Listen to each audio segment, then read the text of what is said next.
Friends, कैसे हैं आप लोग? आई होप आप लोग बहुत ज़्यादा अच्छे से होंगे और प्रिपरेशंस को बहुत अच्छे से कर रहे होंगे। ये वीडियो जो उस सीरीज़ का सेकंड वीडियो है जो 90 डेज़ वाली हमारी सीरीज़ चल रही है इंग्लिश लिटरेचर की, ठीक है? तो लास्ट वाली वीडियो में मैंने आपके साथ मेटाफिज़िकल पोएट्री का मीनिंग, किसने टर्म कॉइन किया, जैसे सैमुअल जॉनसन ने किया था, किस वर्क में किया था, किस चैप्टर में किया था, ये सारे क्वेश्चंस को डिस्कस किया था। उसके कैरेक्टरिस्टिक्स, ऑल्दो कैरेक्टरिस्टिक्स हमारे एग्ज़ाम के लिए इतनी इंपॉर्टेंट नहीं है, फिर भी मैंने वो चीज़ डिस्कस की थी। एंड मेटाफिजिकल पोएट्स का लिस्ट आप लोग के साथ शेयर किया था।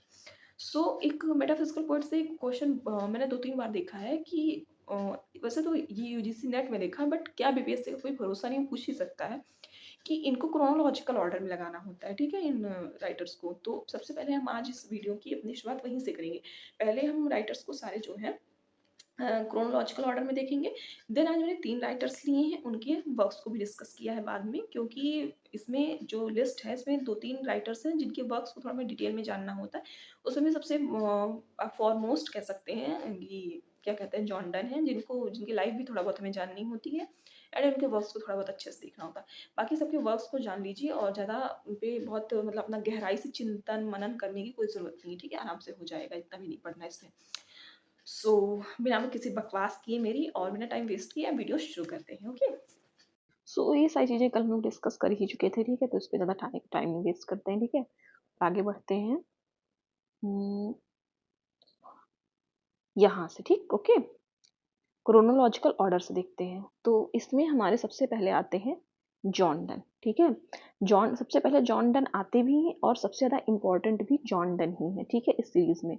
देन उसके बाद आते हैं जॉन हर्बर्ट, फिर आते हैं Edward Benlowes, Richard Crashaw, John Cleveland, Abraham Cowley, Henry Vaughan, Andrew Marvell, Thomas Traherne, Richard Leigh. ठीक है, आप लोग को इनका जो क्रोनोलॉजिकल ऑर्डर है बहुत ज़्यादा अच्छे से याद करके रखना है, ठीक है? और याद क्या करना है, आप इसका कोई ट्रिक बना सकते हैं, ऑल्दो मैंने तो कोई ट्रिक नहीं बना रखा, मैंने बस लाइन से याद करके रखा हुआ है, ठीक है? तो मुझे इस तरीके से याद रहता है। डीएचबी करके मैंने एक ट्रिक बनाया है और ट्रिपल सी डीएचबी, ठीक है, कि धीरू भाई को ट्रिपल सी करना है, मैंने ऐसे करके अपनी ट्रिक बना रखी है, ठीक? तो आप इसको अपने अकॉर्डिंग जैसा भी चाहें वैसा ट्रिक करके या याद करके रख सकते हैं, ये बहुत ज़्यादा इंपॉर्टेंट है। फिर अब जैसे नेक्स्ट वीडियो में तो हम अभी आज की वीडियो में हम लास्ट के 3 आज हम लोग देखेंगे, रिचर्ड ली को देखेंगे, थॉमस ट्रहन को देखेंगे एंड एडवर्ड बेनलोस को। आज हम 3 राइटर्स को डिस्कस करेंगे इस वीडियो में। देन नेक्स्ट वीडियो में हम बाकी इन 4 को डिस्कस करेंगे और ऐसे करके हम कल परसों 2 दिन मिला के हम अपना ये जो सारा क्या कहते हैं मेटाफिजिकल पोएट्स हैं इनके वर्क्स के साथ इनको कंप्लीट कर लेंगे। देन उसके बाद हम लोग कैबिलियर पोएट्स पे पढ़ेंगे, ठीक? ये रहा क्रोनोलॉजिकल ऑर्डर। अब हम आगे मूव करते हैं।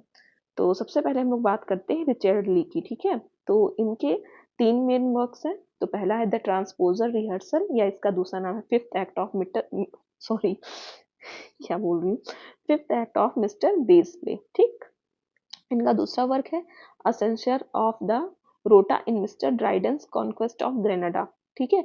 तो ये जो सेकंड वर्क है ना, ये इन्होंने जॉन ड्राइडन जो है, ठीक है, उनको क्या कहते हैं मतलब क्रिटिसाइज करने के लिए ये वर्क अपना लिखा था रिचर्ड ली ने, ठीक? और उसके बाद आता है इनका third poems on several occasions. इसमें ये 4 इनकी पोएम्स आती हैं, the whisper, greatness in life, the echo, sleeping on her couch. तो ये हो गए हमारे रिचर्ड ली। बाकी इन राइटर्स को आप लोग बहुत ज़्यादा डिटेल में मत करिए, बस इनके वर्क्स का नाम याद रखिए, इनसे ज़्यादा क्वेश्चन नहीं आते। इसमें जैसे मैंने बताया 1-2 राइटर्स हैं, जैसे जॉन डन है एंड रहेंगे हमारे एंड्रयू मार्बल एंड हर्बर्ट के बारे में थोड़ा बहुत, और अब्राहम कावले। इन 2-3 राइटर से थोड़ा बहुत इनके वर्क्स का डिटेल अंदर पूछ सकता है, बाकी किसी का कुछ नहीं पूछता है, ठीक है? बस आपको क्रोनोलॉजिकल ऑर्डर याद रखना है, वर्क्स के नेम याद रखने हैं। देन मूव करते हैं एडवर्ड बेनलोस पे। तो इनका एक ही वर्क याद रखना है, थियोफिलिया, या जिसका दूसरा नाम है लव सेक्रीफाइस। इसको इन्होंने 13 कैंटोज में लिखा है। कैंटोज यानी पार्ट्स आप कह सकते हैं, ठीक है? जैसे स्टेंजा होता है वैसे कैंटोज होते हैं, ठीक है? और इसके फर्स्ट कैंटो का नाम है प्रिलिवेशन टू द सेक्रीफाइस, ठीक है? अब हम थर्ड की ओर मूव करते हैं, जो कि है टॉमस ट्रहन। इनका पहला वर्क है सेंचुरीज ऑफ मेडिटेशंस, ठीक है? ये एक शॉर्ट पैराग्राफ्स का कलेक्शन है, जिसका पहला पब्लिकेशन 1908 में हुआ था, यानी इनकी मृत्यु के बाद ये बहुत आखिरी में पब्लिश हुआ था। इनकी लाइफ टाइम में इनका बस एक ही वर्क पब्लिश हुआ था, जो कि हम आगे देखेंगे, ठीक?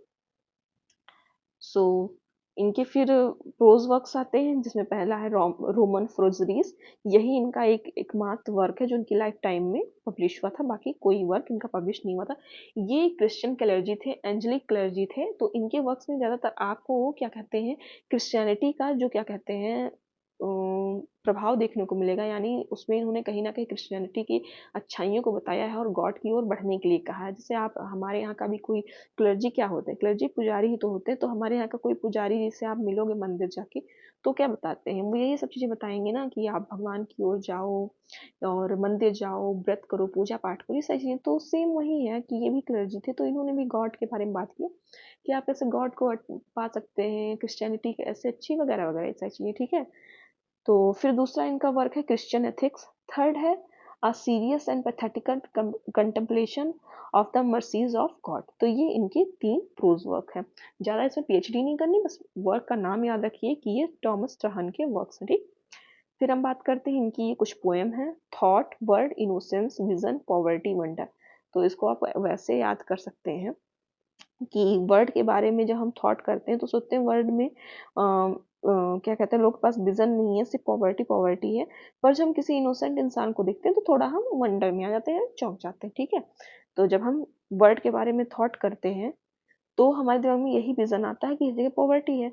पर जब हम किसी इनोसेंट या इनोसेंस को देखते हैं तो वंडर में आ जाते हैं, ठीक है। बस ऐसे करके याद रखना है टॉमस टहान की ये पोएम्स हैं, ठीक। सो बाकी जो राइटर्स होंगे उनको हम नेक्स्ट वीडियो में डिस्कस करेंगे। इन तीनों के बारे में इतना ही है। और इस वीडियो से मेजर आप क्रोनोलॉजिकल ऑर्डर जो है वो याद रखना है, ठीक है। क्रोनोलॉजिकल ऑर्डर जो वर्ड्स का है। बाकी इस वीडियो में बाकी ज़्यादा कुछ भी आपको याद रखने की ज़रूरत नहीं है।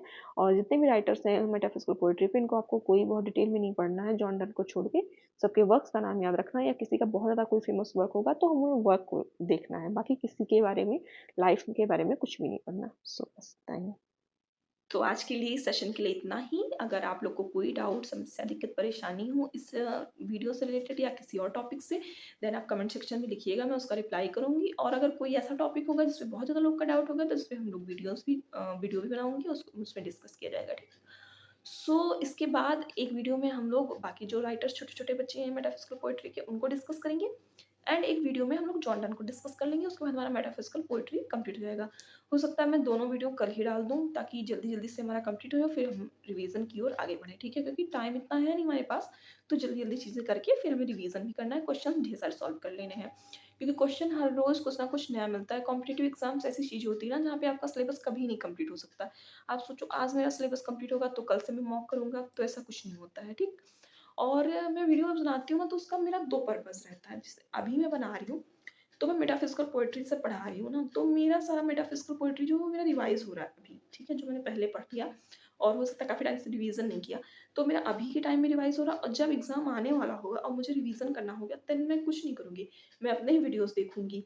बिकॉज़ मैंने अपने मतलब कोई भी गलत चीज़, पहली बात तो गलत इन्फॉर्मेशंस नहीं दी है अपनी वीडियोज़ में। जो भी बताया है जेन्युइनली अपने मन से एकदम सही चीज़ें बताने की कोशिश की है।